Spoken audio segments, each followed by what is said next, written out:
While holding a clearance sale for baby products, I ran into a lavishly spending female CEO. I never expected her to be the desperate admirer I had once insulted and rejected.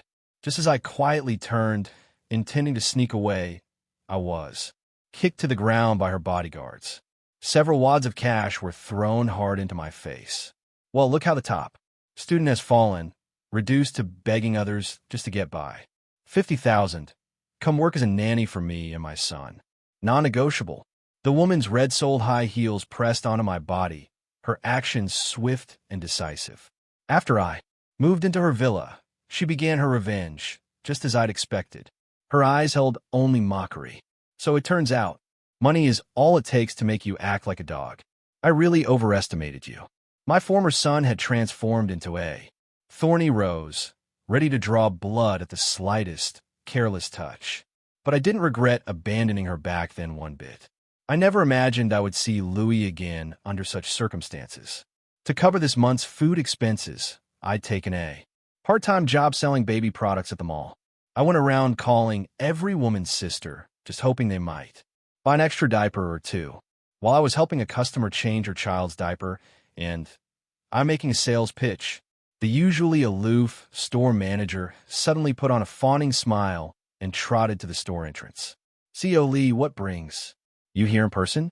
If the young master needs anything, just say the word and I'll deliver it myself."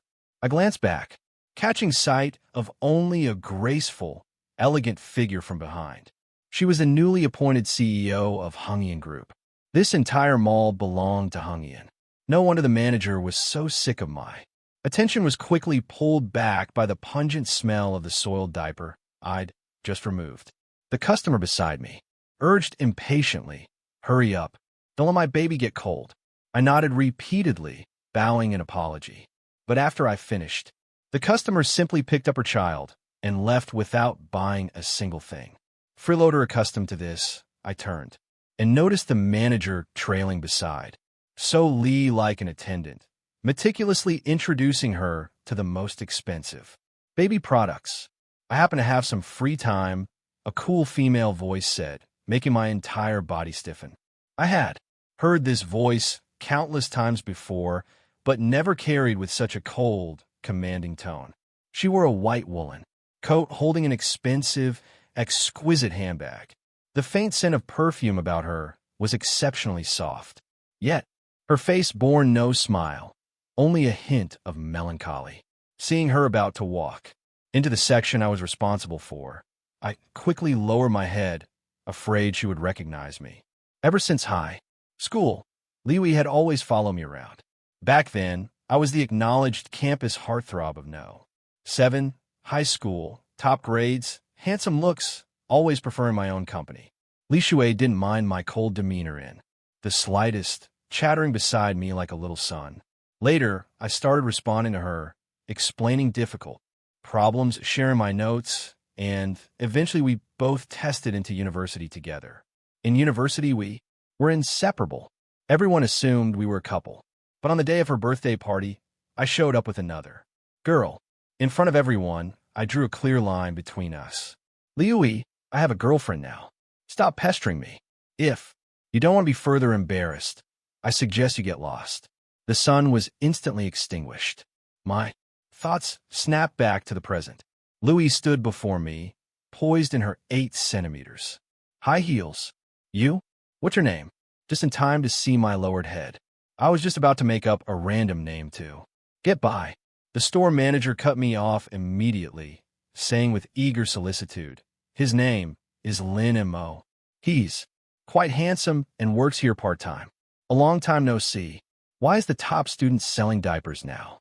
Louis scanned me up and down, her voice dripping with mockery. Her eyes brimmed with disdain, and her contemptuous tone made me deeply uncomfortable. Just part-time earning a bit of money for formula. I lower my eyes. Life is stressful these days. It's perfectly reasonable to work multiple jobs to raise child. You're married to her. Liui seemed to grit her teeth, fury blazing in her shimmering eyes. Seeing her so angry, she must have remembered the humiliation we subjected her to at the birthday party 3 years ago. My girlfriend at the time after I had left, had gone back to heap scorn upon Louis. I'm prettier, smarter, and richer than you. Did you really think you could get lean, Ma, just by clinging relentlessly? Pathetic lapdog. I only found out about this later. Right now, I could only force myself to remain composed. Yes, President Lee also has a child, so you should understand how difficult it is to raise one. Having said my piece, I turned, preparing to leave. Seeing how much she detested me, this part-time job was clearly finished. Might as well clock out early and go back to delivering takeout. Thought two burly bodyguards suddenly appeared ahead, blocking my path. Caught completely off guard, I was shoved hard and fell to the ground. The nearby diaper display shelf was knocked over too, its contents spilling onto me with a clatter. Before I could recover from the dull ache of hitting the ground, I saw Li Shui take several bundles of red banknotes from a bodyguard's hand. Expressionlessly, she flung them in my face. My cheek burned. I finally experienced the sting of having money thrown at me. Thank goodness we use paper currency now. If it were silver ingots like in ancient times, that blow would surely have split my head open. A sharp pain shot through my thigh. My eyes filled with involuntary tears. I saw Li Shui stepping on my thigh, her red-soled high heel grinding down relentlessly. Come work as a nanny for me and my son. I'll pay for your formula. Her red lips parted slightly. The store manager was too terrified to utter a word, afraid of getting involved. Lying on the floor, I gazed up at her, feeling like she was a stranger. How could Li Shui have become like this? She used to be such a kind person, always ready to help others. She despised those who used power and wealth to oppress people, but now she wielded those very tools with practiced ease. Why should I go just because you tell me to? I shook my head, refusing. Lina, do you still think you're that infinitely admired campus beau for back then? Hasn't all that pride of yours been ground out of you over the years? What right do you have to negotiate terms with me now? Li Shui shifted the tip of her shoe upwards, smiling as she watched my face drain of color bit by bit. I choked out through the pain. What could it be? That President Lee still harbors lingering feelings for me. Aren't you afraid your husband will find out how you used to chase after me back then? Louis' smile vanished. You're overthinking it. What I want is for you to be my dog. 20,000 a month, 30,000, 40,000, 50,000. Deal. The moment she hit 50,000, I nodded instantly. Only an idiot refuses good money. I knew she wanted revenge for Hao. I dumped her back. Then Liui removed her foot. I scrambled up on the floor by myself. My white shirt now hopelessly crumpled, my movements stiff and awkward. She showed no intention of waiting for me, instead making me carry the large and small bags of baby supplies she had just purchased, trailing behind her. Hurry up, one of the bodyguards urged impatiently from ahead. Upon arriving at the Mountain Manor Villa where Li Shui lived, she didn't spare me another glance. Taking a swaddled infant from the nanny's arms, the icy demeanor on her face melted as she personally carried the child upstairs. She used to say childbirth was excruciatingly painful, that she would never want to go through it. Now, willingly bearing a child for him, she must truly love her husband. The butler brought a contract. The first party was Li Shui, and I was to work here for 1 year. The penalty for breach of contract was 5 million yuan. I hesitated slightly, seeing that room and board were included. And besides the 50,000 yuan monthly salary, there was also a bonus I signed. Butler Lee was very professional. He collected both copies of the contract and led me to the laundry room. Wash. These hand wash only. Butler Lee pointed to a tub of clothes on the floor.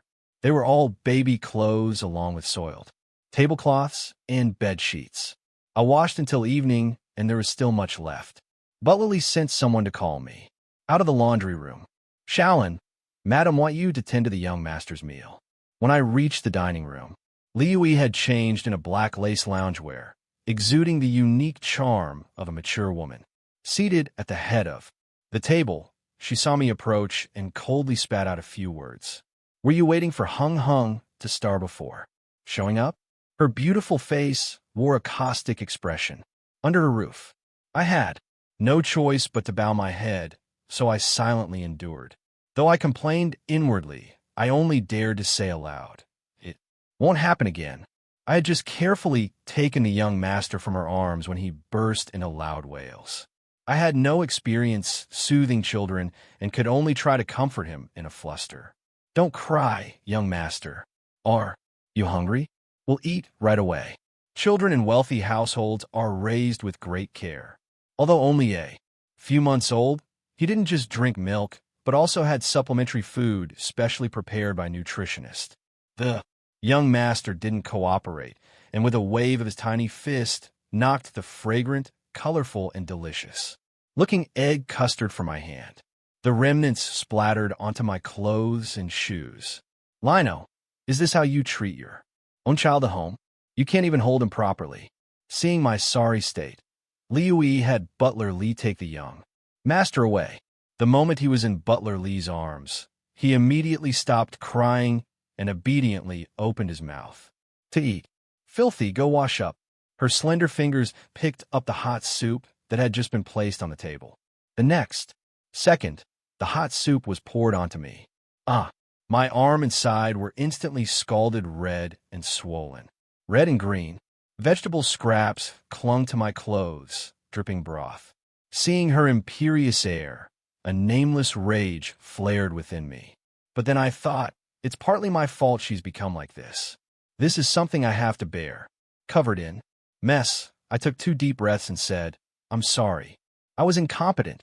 Seeing my submissiveness, Li Shui grew even angrier. "That's right. A rotten person like you who plays with others' feelings. How could you possibly be a good father? Truly disgusting." "You're right." I picked the vegetable leaves off myself, keeping my head down. "Intolerance." Li Shui revealed a mocking smile, no different from other wealthy socialites. "So money is all it takes to make you act like a dog. Where did your old pride go?" The scalded areas burned fiercely, yet my heart felt utterly cold. "All right, get out of my sight." She waved her hand dismissively, clearly bored. "Understood." I returned to the accommodation arranged by the butler, a storage room. It was piled high with various items and covered in dust. It took quite some time to clear out a barely clean spot, just enough space for a single bed. I briefly rinsed the scalded skin with cold water and fell asleep just like that. Not long after, there was an urgent knocking at the door. It was Butler Lee Shaolin. "The young master is crying. Hurry over." Jolted awake just after falling asleep. My head throbbed with pain as I followed the butler to the young master's room. Half a month passed like this. By day, I served as the young master's playhorse. By night, I coaxed him to eat and sleep. The rest of the time was spent doing laundry and mopping floors, occasionally enduring Liu's deliberate provocations. It was clear she held no trace of past affection for me. Giving me this job was merely a way to vent her emotions. Meanwhile, my care for the young master grew increasingly proficient. Whenever I wanted to give up, telling myself this was her child would instantly soften my heart. Yet, since I started working at the villa, Liu's husband had never appeared. Where is he? I had become quite familiar with another maid, Xiao Yu. So, I asked her how come I've never seen a master return? Does he not even care about his own child? Louis was busy handling work every day on top of looking after the child. I rarely saw her have any leisure time for herself. Xiao Ye's eyes widened, and she whispered excitedly in a low voice, "What nonsense are you talking about? The master passed away several months ago. How could he return?" My heart sank. Only then did I learn that less than a month after Li Shui married Wang, the founder of the Hengyan Group, he had passed away from illness. Then this child, how could there suddenly be a 6-month-old baby? Xiao Yu sighed. The young master was born to Mr. Ye's ex-wife. Back then, Mr. He was critically ill, and the company was on the verge of bankruptcy. His ex-wife, afraid of the debt, divorced Mr. E and went abroad, abandoning even the child. But it turned out the company was fine. He had no parents, so Madam Lee inherited everything, assets worth over 100 million. She spoke with undisguised envy. I was stunned, the thought running through my mind that she wasn't truly happy after all. She had married a critically ill man over 10 years her senior. After his death, she had single-handedly supported the company while raising her stepson. While Show spoke only of envy, I wondered what the once pure and kind girl must have endured to become the woman she was. Today, she must have suffered immensely. Xiao, why did you send so much money again? I'm recovered now. I don't need this much. It's all my fault for burdening you. Take good care of yourself out there. Seeing a message from my mother, I gripped my phone tightly. I gave a self-mocking laugh. I couldn't give Shui happiness either. Why would a top student end up selling diapers? Because I never graduated. Good evening, madam. Hearing Butler Lee's voice, I immediately headed towards the main entrance. Suddenly, I felt an urgent longing to see her. Shui, you have to believe I'm sincere. Today, she was followed by a man dressed impeccably in a high-end custom suit. As Li Shui passed me, she tossed her coat onto me without a second glance. She went upstairs with a man, her tone familiar. Let's go up and talk. Who is he? I stared at their retreating, intimate figures, lost in thought for a long moment. Butler Lee's instruction echoed in my ears. Go prepare the coffee. Minister Sheen likes, and take it. Upstairs. Li Shu's personal maid had taken the day off, so the butler had asked me to deliver the coffee as show. Help me grind the coffee beans, she said excitedly. Mr. Qin Minga is the sole heir of the Qin family. He just returned to the country not long ago. I heard he fell in love with our madam at first sight and has been pursuing her for months. He's tall, handsome, and young. Madam even brought him home today. They must be getting serious. Her words extinguished the small flame of hope that had just kindled within me. I couldn't help but give another self-deprecating laugh. What capacity did I possess now to stand by her side? Carrying the coffee, I entered the study. Qin Mingda was sprawled casually on the sofa where Liu usually rested, loosening his tie. Liu, meanwhile, showed none of the icy demeanor she reserved for me. The two leaned close together, examining a document. Madam, Mr. Qin, please enjoy your coffee. The moment she saw me, the Shui smile vanished. Qin Mingda, however, crossed his legs and said with a smirk, So, this is the new male servant you hired? Doesn't look like much. Naturally, I cannot compare to Mr. Chun.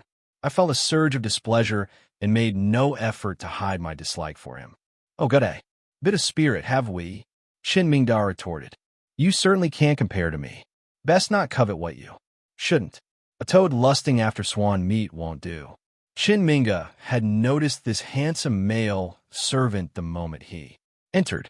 He thought the servant concealed it well, but it was obvious at a glance he harbored improper desires. For Shui, I wouldn't dare. Mr. Qin is overthinking things. I lower my gaze, avoiding the warning in Qin Mingda's expression. Li Shui suddenly spoke, looking at me. It seems you have too much free time. Starting today, come to the study every afternoon to organize files. She impatiently closed the file in her hand and commanded, Get out. After I stepped out the door, I heard Chamming to ask, When do you plan to make it official? Next month. Let's give them a surprise. The woman's voice held a rare trace of its former playfulness. Work hard. Leave a year. I warn myself. Don't even think about having anything to do with her. After that day, I began a life of doing 2 jobs for the price of 1. Every morning, I wake up early to change the young master's diapers, feed him patiently, bite by bite, and then head to the laundry room to wash clothes. I took care of all his needs, feeding, changing everything until the afternoon after the young master fell asleep. Then, I had to go to the study to help Li Shui sort and organize files, setting aside the important ones for her, essentially doing his secretary's job. She preferred working from home, only going into the office for meetings. Seems your brain is still functional. Liu glanced at the flawed contract I handed her. I had circled a misplaced decimal point in pencil. I continued with the work at hand, not responding to her. Are you upset? I've given you so much work. Louis pressed her hand onto the folder in front of me, tilting my chin up condescendingly. Yet I quite like seeing you slave away like this. Her grip tightened slightly before she moved her hand to pat my cheek. Enough. Haven't you humiliated me enough? I turned my face away, avoiding her hand. Louis paused, taking it back for a moment, then took a tissue to wipe her hand. Of course, it's not enough. Don't look so lifeless. You're getting a raise. With that, she left the study dressed in an elaborate cocktail dress. Off on a date, I presumed. The next day, Louis found all the documents processed with spaces clearly marked where her signature was needed. She generously gave me a bonus. Come to the office with me tomorrow. Great. Now I had another job. I started working as a she's secretary, accompanying her to the office, only to return home after work to resume my duties as the male nanny. During meetings, while listening to reports, I could always spot the issues immediately and jot down notes for her. Where did President Lee find this overseas expert? He's incredible. People at the company gradually got to know me, calling me Special Assistant Lin, unaware that I was in fact just a male nanny. A month passed like this. One afternoon, while I was playing horsey with a young master, I suddenly received a call from Sheol Wong, the driver. Special Assistant Lin, can you drive? My wife suddenly fell ill and had me hospitalized. President Lee has an important dinner banquet tonight. Could you please do me a favor and drive her? He probably asked me because I usually drove Louis back home after work. All right, you should hurry to the hospital. That afternoon, a whole crowd of people descended upon the house. Makeup artists, hairstylists, and more than 10 evening gowns were delivered. It was the first time I had seen Li Shui place such importance on an event. We were all sent by President Sheen. Miss Lee will undoubtedly be the most dazzling jewel of the evening tonight. Miss Lee and Mr. Chen makes such a perfect couple. He's so talented. She's so beautiful. Hearing their words, I remember today must be the day they officially announced their relationship. It was so grand, almost like an engagement. That evening, I waited downstairs for Li Shui. She wore a white strapless gown, a valuable sapphire, pendant resting on her chest, yet it couldn't outshine the sparkle in her eyes. The skirt slightly caught on her. High heels. I moved forward to help her, but someone beat me to it. Qin Mingda took her arm and lifted the hem of her skirt for her. My hand extended midway, retracted with lightning speed, afraid. They might see. Lino, isn't it? Go get the car, Qin Mingda ordered, acting like the man of the house. I ignored him, looked at Li Shui, and said, Xiao Wang took leave, so I'll be driving you today. She didn't seem to notice the strange atmosphere and simply nodded. She subconsciously pulled her hand from Qin Mingda's grasp and walked out, holding her skirt herself. Qin Mingda shot me a glare and muttered 3 words. Under his breath, pretty boy. The banquet was held at the Howley Hotel in the city center. Upon arrival, Liwi proactively linked her arm with Qin Mingda's. He wore a matching white suit. They clearly looked like a couple. From the moment they stepped out of the car, they drew everyone's gazes. Take the bag and follow us. Lucy turned back, instructing me to carry her bag and trail behind them. Along the way, people kept looking over. Isn't that the one from the Yi family? She's with the Chens now. Lucky them. Looks like certain people's plans are going up in smoke. People around murmured amongst themselves. Many in their circle had their eyes on this young widow who held a fortune worth billions. Countless suitors tried to curry favor with her daily. Before this, they thought the most promising candidate was Chong Shi, the general manager of Huntian Group and its second largest shareholder. After all, proximity breeds opportunity. No one expected the Qin family, recently returned from abroad, to seize the advantage. Leading Li Shui, Qin Mingo went straight to the head of the Qin family to make introductions. Dad, this is my girlfriend Shui, the elder mister. Qin beamed, wrinkles crinkling at the corners of his eyes. But Mrs. Chun offered only a forced smile. After a brief exchange of pleasantries, many people came forward to inquire about their relationship. I was pushed aside and had no choice but to find a corner to sit, watching her from afar. I don't know how much time passed before a commotion erupted from the center of the banquet hall. It was Qin Minga and Chongxi arguing. He's just after the fortune behind you. I'm the one who's truly sincere, Chongxi declared, publicly what everyone had been whispering in secret. And what about you? You wanted to swallow Hengyan for more than a day or two, Qi Mingda retorted, refusing to back down. Louis stood between them. Suddenly, I saw a fragile side to her, as if a gust of wind could carry her away. I put down my wine glass and walked over to Li Shui. Qingxi, I want to elaborate here on you contacting retail investors everywhere to acquire Huntun shares. Please be sensible and stop making trouble. From the day I joined the company, I noticed many projects were a miss. My private investigation revealed she was behind it, though I haven't submitted the evidence yet.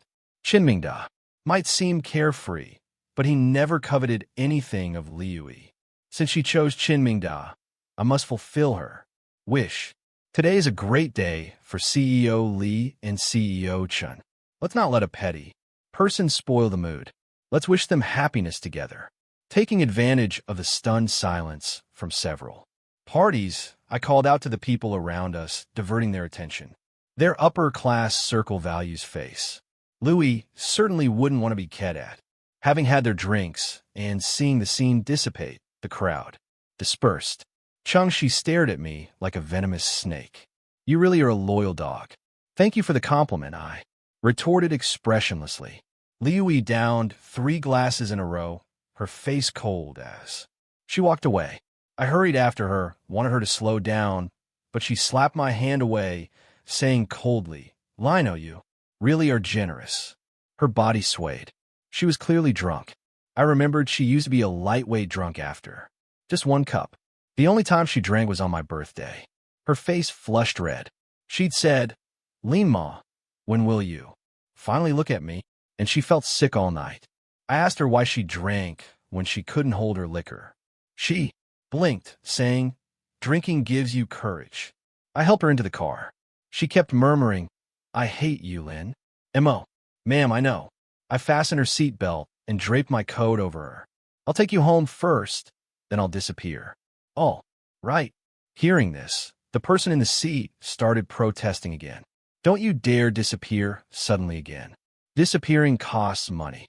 I wouldn't dare. While driving, I kept an eye on her to make sure she didn't move around too much. Suddenly, a truck with its high beams blazing appeared ahead. It crashed straight towards us. I could only swerve sharply towards a flower bed, instinctively turning right. My head was bleeding heavily from the impact. Through the haze, I heard Liu call my name repeatedly. Lino, wake up. Wake up. The ambulance is coming soon. Hang in there. Don't you dare die. Please don't leave me again. I opened my eyes, only able to see her blurred face, her hands frantically checking my heartbeat. I summoned my strength to smile about, to say I was fine, when I saw 2 men getting out of the truck, approaching our car. Is it this woman, right? Quick, tie her up and go. The police will be here soon. One of them opened the car door, muffled Lu Shui's mouth, and started dragging her out. This was a premeditated kidnapping. I used every ounce of strength. I had a hold on her. Tightly. Damn it. This guy's still awake. Help me. Louis couldn't make a sound. Tears streaming down her face in terror. Seeing he couldn't pull her away, the other man came around to my side and struck me with a club. Dazedly, I clung to her, my mind consumed with one thought. Don't let go. I won't let go. Until I lost consciousness. Just before passing out, I heard police sirens. Li Shui, I'm here. I jolted fully awake, seeing Li Shui sitting unharmed by the bed. I finally noticed the gauze wrapped around my head. My hand was in a cast. It must have been fractured during the beating. She had changed into her usual casual clothes and poured a glass of water, bringing it to my lips. It felt too intimate. I didn't move. Not until she spoke. Drink up. I nearly choked. After drinking, remembering last night and my recent actions, I felt uneasy watching Li Shui set up a bedside table for me nearby. I turned my head away. Thank you, Cioli. But my wife will be here later to take care of me. You must have important matters to attend to, see. Please feel free to leave first. Louis ignored my dismissal, a corner of her mouth lifting. The wife from your dreams. Lino, you've always been clever. Didn't. You know, Butlerly runs background checks on everyone. I was rendered speechless. Under her care, I finished a bowl of kanji. The taste was familiar. She used to make it for me. But see, Lee, is this. A sign your old feelings for me have rekindled? I haven't married because Shia Shah went abroad, but I'll always wait for her. Shia Shah was the girlfriend I had once brought before her.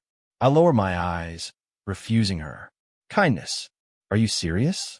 She stared, stunned for a few seconds, seeking confirmation again. Of course I am. I told you I had a wife and child precisely because I was afraid you'd keep pestering me. Li Shui laughed, self-deprecatingly, when I found out you were lying. I guess that was what you were thinking.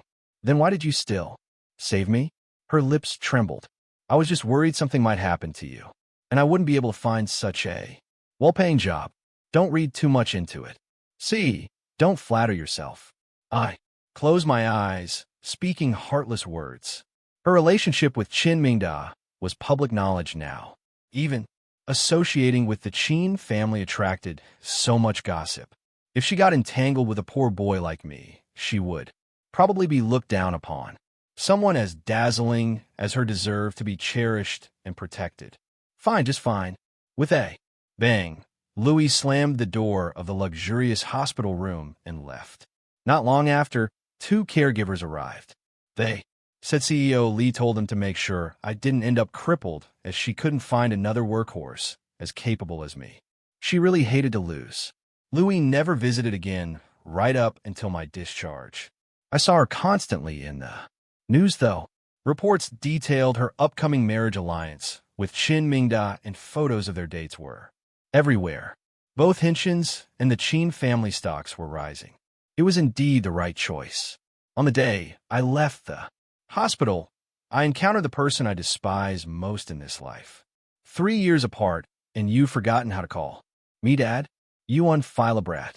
Lin Danshan stood with his hands in his pockets, still wearing that same arrogant, disgusting look.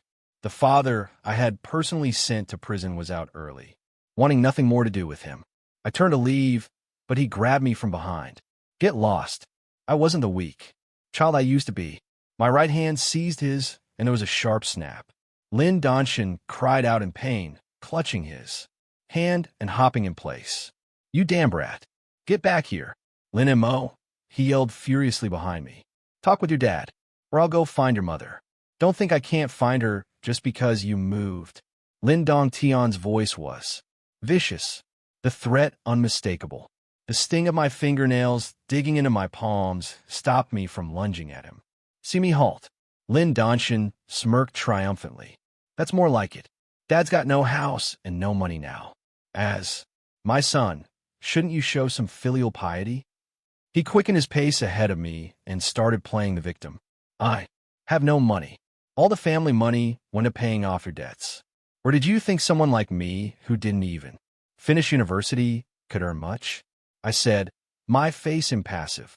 3 years ago, when I was just starting my senior year of university, Lin Danshan was gambling heavily, racking up debts, and beat Mom so badly she ended up in a hospital. He tried to sell me to a casino owner, using his so-called paternal authority to secretly withdraw me from school. At the time, I was busy gathering evidence of his domestic abuse and gambling, completely unaware of his plan.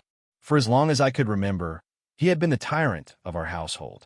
When he was happy, he acted like a normal father, bringing home treats and playing games with me. But as soon as he was in a bad mood, Mom would face a brutal beating. Before every beating, Mom would lock me in the bathroom. When I tested first in the district entering junior high, he was so pleased he didn't lose his temper for half a month.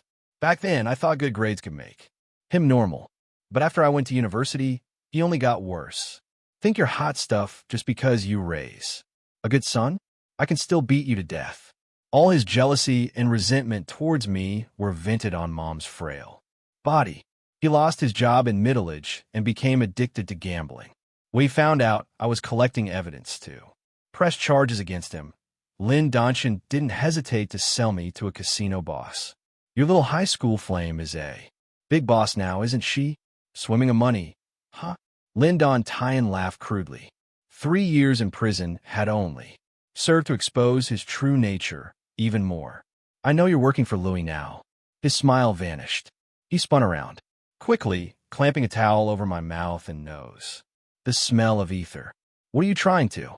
Before I could finish, I blacked out. I was kidnapped and taken to a warehouse. My phone was gone and my hands and feet were bound tightly.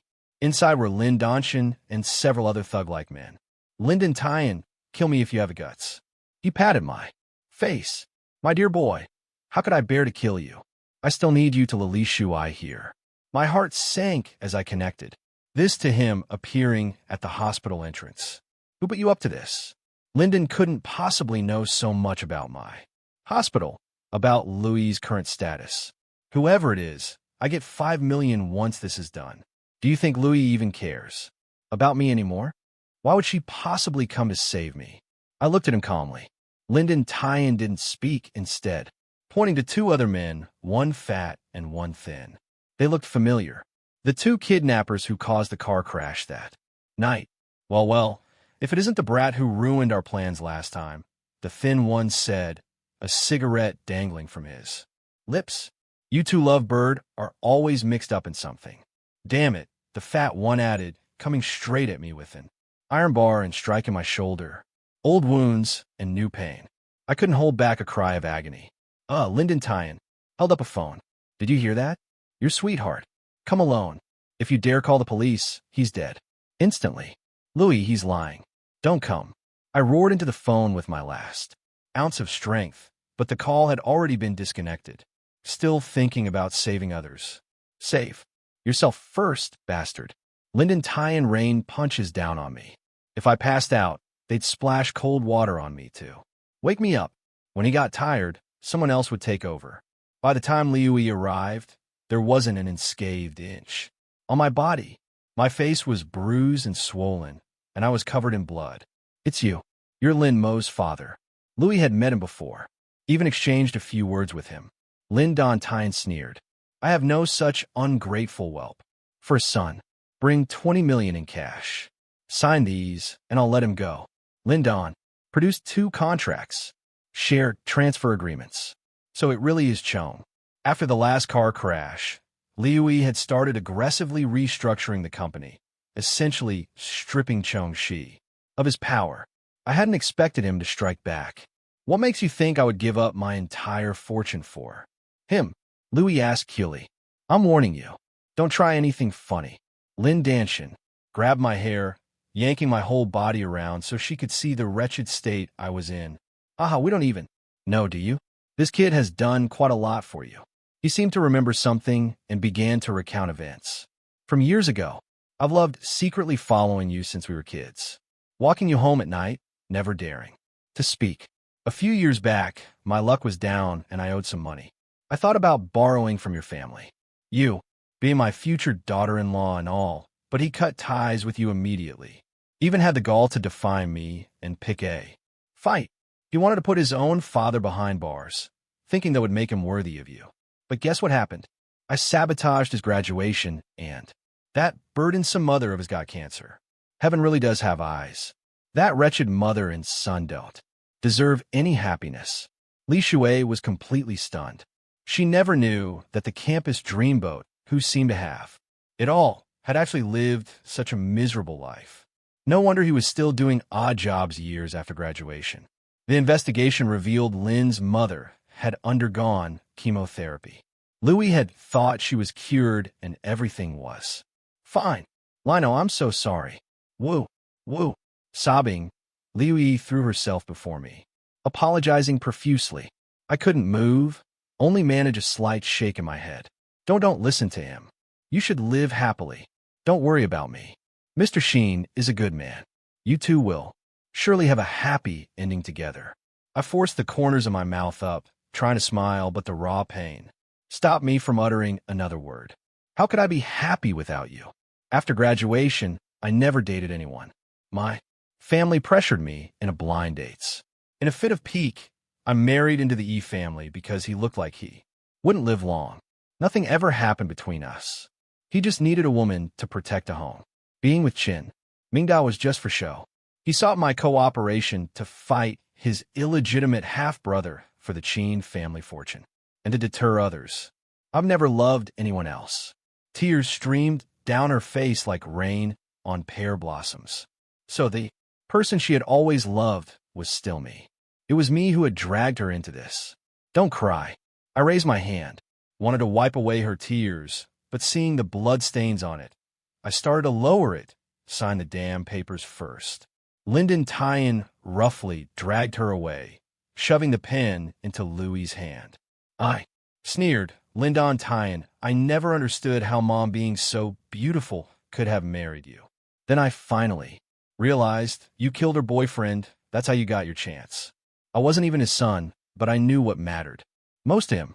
Sure enough, Lyndon Tyan let go of Louis and strode towards me in fury.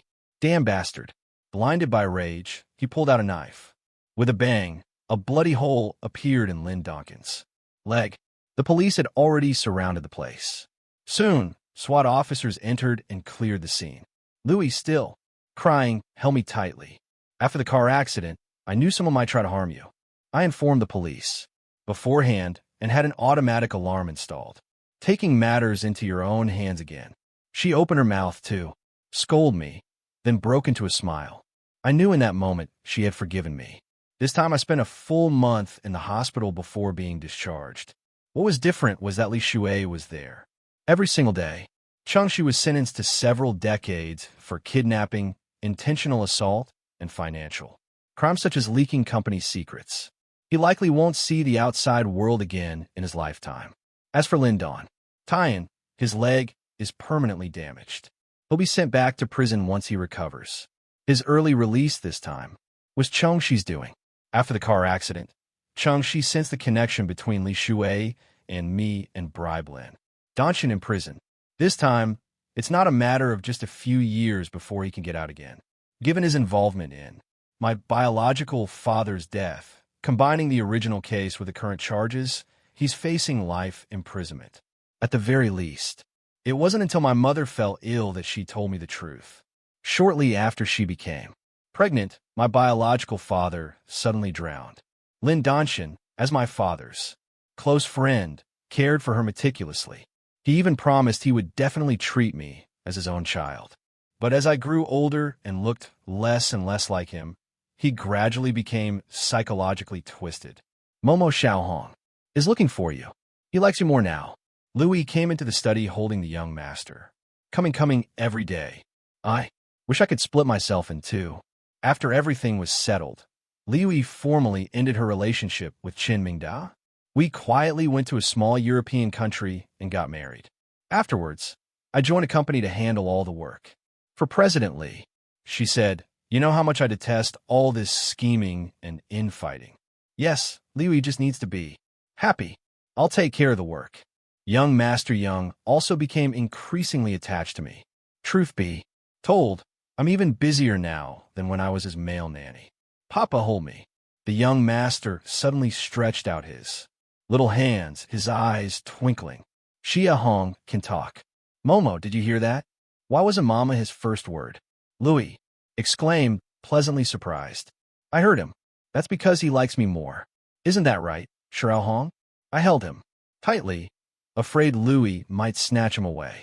Linmo, it looks like you're asking for trouble again. Louis and I bantered playfully while Xiao Hong watched us from the side, laughing endlessly.